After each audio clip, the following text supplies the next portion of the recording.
Hello everybody, I hope you all are fine, and in this video we will learn about the Herbartian approach of the teaching learning process. So as we know that हमने lesson plan के बारे में जानते हैं, हम lesson plan बनाते हैं different approaches के साथ, like RCM approach, constructivism approach. So इस प्रेजेंटेशन में हम हर्बेटियन अप्रोच के बारे में देखेंगे. So there are 5 steps which Herbart has explain. The first one is the preparation, next is the presentation, then association and comparison. The fourth one is the generalization, and the last one is the application. तो first one is the preparation. तो preparation का मतलब है, इसमें हम बच्चों की mind testing करते हैं, उनका प्रीवियस नॉलेज टेस्टिंग करते हैं ताकि वो न्यू नॉलेज को रिसीव कर सके. सो बेसिकली हम एक न्यू टॉपिक पढ़ाने वाले हैं तो हम एक बेस सेटअप करते हैं बच्चों के माइंड में, उनका प्रीवियस नॉलेज टेस्ट करते हैं कि आखिर उन्हें इस टॉपिक के बारे में कितनी नॉलेज है, उनका बेस क्या है, उनका बैकग्राउंड क्या है. तो हम इस प्रिपरेशन मतलब जनरली कह सकते हैं कि checking the previous knowledge of the student, और इसमें हम ओपन एंडिंग क्वेश्चन भी पूछ सकते हैं जिसमें मल्टीपल रिस्पॉन्स आ सकते हैं बच्चों के.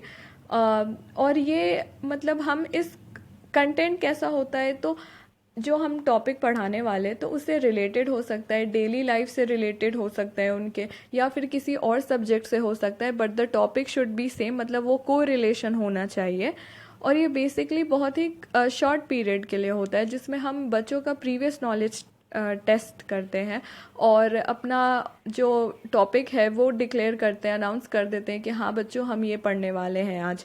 और किस वे में करते हैं, क्वेश्चन आंसर्स वे में करते हैं. हम उनसे क्वेश्चंस पूछते हैं, वो हमें रैंडमली आंसर्स देते हैं. तो हम उस चीज़ से अंदाज़ा लगा लेते हैं कि हाँ बच्चों का बेस इतना है, हमें कहाँ से शुरू करनी है, कहाँ तक ले जाना है बच्चों को. To know where the peoples are and where they should try to be are the first two essentials of the good teaching. मतलब बच्चे अभी कितना जानते हैं और अभी उन्हें कितना जानना है उस टॉपिक को पढ़ाने के लिए, या हमें बच्चे अभी किस लेवल पे है, हमें उन्हें पढ़ा के किस लेवल तक ले जाना है, बेसिकली इस प्रिपरेशन के स्टेज में ही जज होता है. Next is the presentation. So until now the aim of the lesson is clearly stated, and this step involves a great deal of mental activity on the part of the student. The teacher wants that the student should grasp and understand the new knowledge fully and intelligently. New knowledge is to be joined to the old. यहाँ पे actual teaching होती है, जो teacher होता है वो अपना content पढ़ाते हैं कि उन्हें क्या पढ़ाना है. वो एक मतलब मटेरियल प्रेजेंट करते हैं कि और उन्हें मतलब वो ब्लैक बोर्ड का यूज़ करते हैं, डिफरेंट मटेरियल का यूज़ करते हैं, वो कॉन्सेप्ट को एक्सप्लेन करते हैं. जो एक्चुअल टीचिंग होती है वो इस स्टेज में ही होती है, प्रेजेंटेशन के भी होती, जिसमें एक एक्चुअल कम्युनिकेशन स्टैब्लिश होता है टीचर्स और स्टूडेंट में. तो जो टीचर्स हैं वो चार्ट, ग्राफ, पिक्चर्स का भी हेल्प ले सकते हैं, और उनका जो साइकोलॉजिकल प्रिंसिपल के थ्रू ये धीरे धीरे इन्हांस होता है. जैसे कि वो इजी टू डिफ़िकल्ट वे में जाते हैं, simple to complex, concrete to abstract. तो वो कॉन्सेप्ट को धीरे सिंपल से लेके टफ तक ले जाते हैं. तो वो समझाने की बेसिकली कोशिश करते हैं कि वो पढ़ाने की कोशिश क्या कर रहे हैं या टॉपिक किस बारे में है. तो basically the actual teaching, the actual rapid जो स्टैब्लिश होता है स्टूडेंट और टीचर का, वो प्रेजेंटेशन में ही होता है. आइडियाज़ एक्सचेंज होते हैं. तो बेसिकली टीचर इसमें अच्छे से पढ़ाने और कॉन्सेप्ट एक्सप्लेन करने की कोशिश करते हैं. तो यहाँ पे principle of successive clearness, the principle of absorption and integration, the principle of selection and division यहाँ पे प्रेजेंट होता है. तो टीचर को ये बहुत क्लियर होना चाहिए कि what is to be presented and how much is to be presented. हमें क्या प्रेजेंट करना है और कितना प्रेजेंट करना है. हमें ऐसा भी नहीं होना चाहिए कि हम कुछ भी प्रेजेंट कर रहे हैं या कुछ ऐसा इररेलेवेंट प्रेजेंट कर रहे हैं जो बच्चों को बिल्कुल समझ नहीं आ रहा. और हमें इतना भी नहीं पढ़ाना चाहिए कि बच्चों को ओवरडोज जैसा लगे या फिर बहुत बोरिंग सा लगे. क्लास बहुत इंटरैक्टिव और इंटरेस्टिंग होनी चाहिए. तो हमें इन सब चीज़ों का भी ध्यान रखना चाहिए. टीचर को हमेशा अपना मेथड्स का भी ध्यान रखना होता है इस प्रेजेंटेशन के पीरियड में, चाहिए कि वो कौन सा मेथड यूज़ कर रहे हैं। जैसे वो स्टोरी टेलिंग कर रहे हैं, मोनोटोनस नहीं होना चाहिए, जैसे एक ही मेथड से नहीं पढ़ाते रहना चाहिए। सपोज़ अगर वो लेक्चर मेथड पढ़ा रहे हैं तो लेक्चर मेथड काफ़ी बोरिंग हो जाता है छोटे बच्चों के लिए, या फिर अपर प्राइमरी में कि उन्हें इंटरेस्ट आना चाहिए। तो एक मेथड ही नहीं इस्टेब्लिश होना चाहिए। जैसे आप स्टोरी टेलिंग कर सकते हो, रोल प्ले कर सकते हो, नरेशन मेथड यूज़ कर सकते हो, तो likewise. Next is the association and the comparison. At this stage, the new ideas or knowledge to be learnt is to be compared and associated with already known ideas and fact. The mind does not stag in the details. It wants to make uniformities out of the variety and then arrive at the principal generalization on universal truth. तो यहाँ पे जो teacher ने पढ़ाया और बच्चों को पहले से पता है, वो इन चीज़ों का एसोसिएट मतलब इंटीग्रेट करते हैं कि हमारा प्रीवियस नॉलेज क्या था और हमने अभी क्या सीखा, वो इंटरमिंगल होता है, इंटीग्रेट होता है, एक ब्रिज बनता है और उसमें फिर न्यू इन्फॉर्मेशन का नॉलेज होता है। तो कंपैरिजन भी हो सकता है, जैसे कि हमने पहले यूकैरियोटिक सेल के बारे में पढ़ा और प्रोकैरियोटिक सेल के बारे में पढ़ा, तो हम ये कंपैरिजन कर रहे हैं किसी भी दो चीज़ों को बारे में। जैसे कि हम ये चीज़ समझते हैं कि अगर हम कंपेयर करके पढ़ते हैं तो हम ज़्यादा अच्छी से समझ पाते हैं किसी भी चीज़ को। तो एसोसिएशन और कंपैरिजन होता है। एसोसिएशन मतलब आप रिलेट करके पढ़ रहे हो, कंपैरिजन मतलब करके आप कंपेयर करके पढ़ रहे हो। तो जो टीचर का पार्ट है इस स्टेप में वो होता है कि आप इंटरेस्ट पैदा करिए। आप जो पीपल को होता है कि अपॉर्चुनिटी दीजिए अपने स्टूडेंट को उनके एक्सपीरियंसेस को गेन करने का, उन्हें रिकॉल करने का कि आखिर उन्होंने पहले क्या सीखा था। मतलब प्रोसेस को थोड़ा क्रिएटिव बनाना चाहिए। और एसोसिएशन और कंपैरिजन सेपरेट नहीं होना चाहिए, ये हमेशा साथ में हैंड इन हैंड चलना चाहिए ताकि बच्चे अच्छे से सीख पाए और जो कॉन्सेप्ट उन्हें समझाया गया है वो रिलेट कर पाए। Next is the generalisation. In this step, the teacher further involves the student to understand the learning of material properly. The teacher uses the inductive process to come to the generalization. And the step is concerned with the arriving at some general ideas and drawing out the necessary conclusion by the student on the basis of the different comparison, contract and the associated observed in the learning material presented by the teacher. जैसे कि presentation period में teacher ने कुछ materials provide किए और बच्चों ने उन्हें एसोसिएट और कंपेयर करके देखा, तो अब वो किस कंक्लूजन पे पहुँचे हम वो देखते हैं। जनरलाइजेशन का मतलब है कि बच्चों ने सभी चीज़ों का उपयोग करके अपने यूटिलिटी को यूज़ करके, जैसे अपने जनरल आइडियाज़ को लगा के और टीचर ने उन्हें क्या पढ़ाया, वो एक कंक्लूजन पे पहुंचते हैं और वो रिलेट करते हैं, जनरलाइज करते हैं। मतलब कि जो उन्होंने सीखा और वो अपने रियल लाइफ सिचुएशन में इम्प्लीमेंट करने की भी कोशिश करते हैं। आप जैसे जनरलाइजेशन का मतलब क्या होता है, जनरल चीज़ों को जनरल चीज़ में अप्लाई करके देखना बेसिकली। और यहाँ पे टीचर को इम्पेशेंट नहीं होना चाहिए बेसिकली कि बच्चों को कंक्लूजन पे तुरंत फटाफट लाने का, उन्हें सोचने का टाइम देना चाहिए कि आखिर वो बच्चे खुद से सीखें।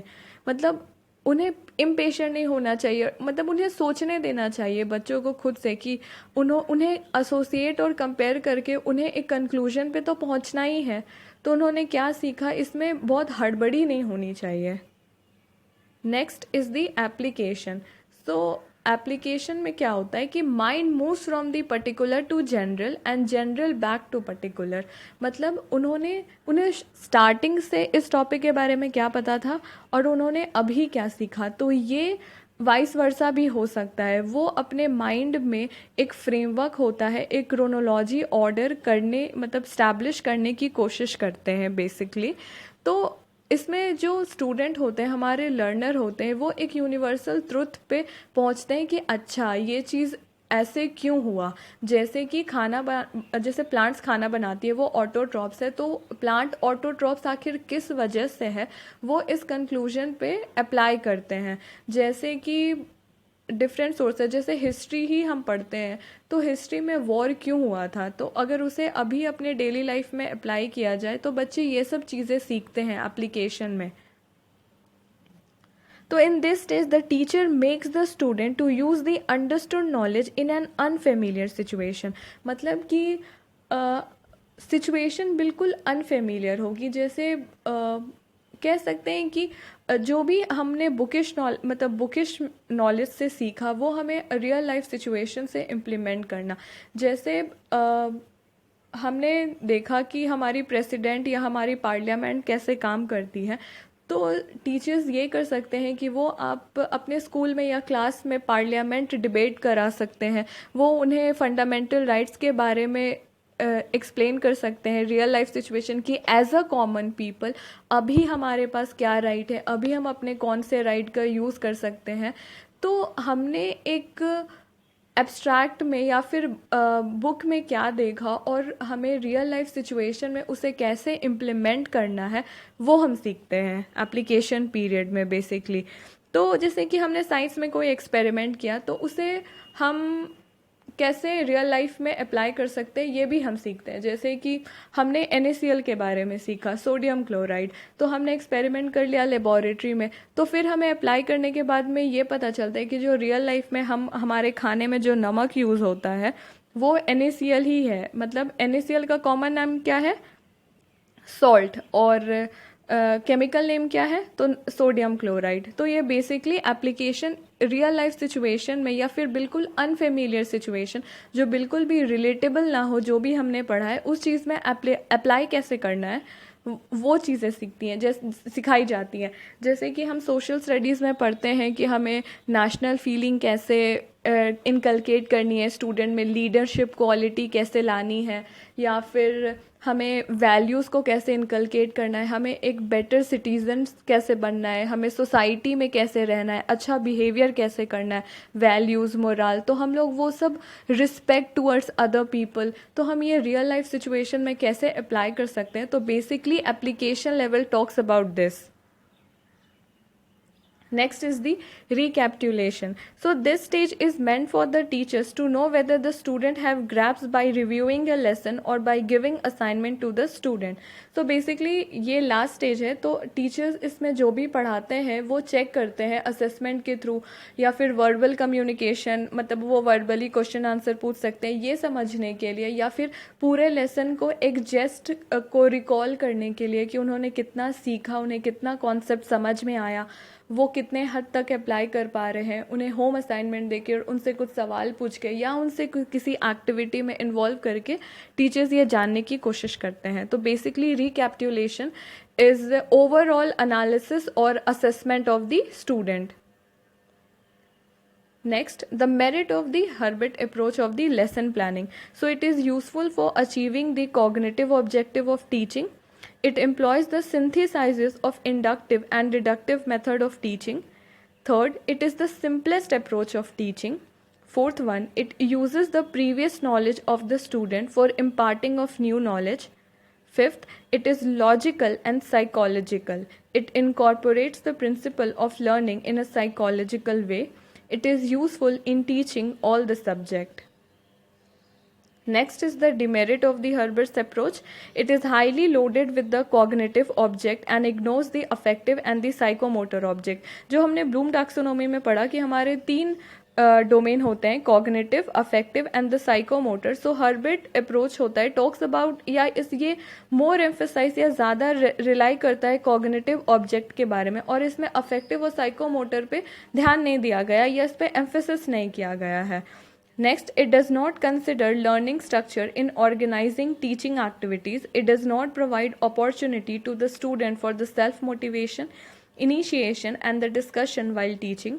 Third, it is a teacher-centered approach. मतलब इसमें टीचर्स पे ज़्यादा फोकस किया जाता है कि टीचर कैसे सिखाते हैं। यहाँ पे जो स्टूडेंट है बेसिकली वो पैसिव लर्नर हो जाते हैं, एक्टिव लर्नर नहीं रहते। यहाँ पे एक्टिव लर्नर कौन है? टीचर। हर चीज़ टीचर के पर्सपेक्टिव से हम बनाते हैं कि टीचर को कैसे पढ़ाना है, टीचर को क्या करना है, टीचर को क्या रिप्रेजेंट करना है, टीचर को कैसे सवाल पूछना है, टीचर का क्या रोल होना चाहिए। इसमें जो स्टूडेंट का रोल है उस पर एम्फेसिस या ज़्यादा एक्सप्लेन नहीं किया गया है इस चीज़ के बारे में। Next, it confines the teaching to the memory level only. मतलब इस पर रोट लर्निंग या याद रखने पे ज़्यादा फोकस किया गया है rather than understanding and the reflective level. So this was all about the Herbert approach of the lesson planning. Thank you.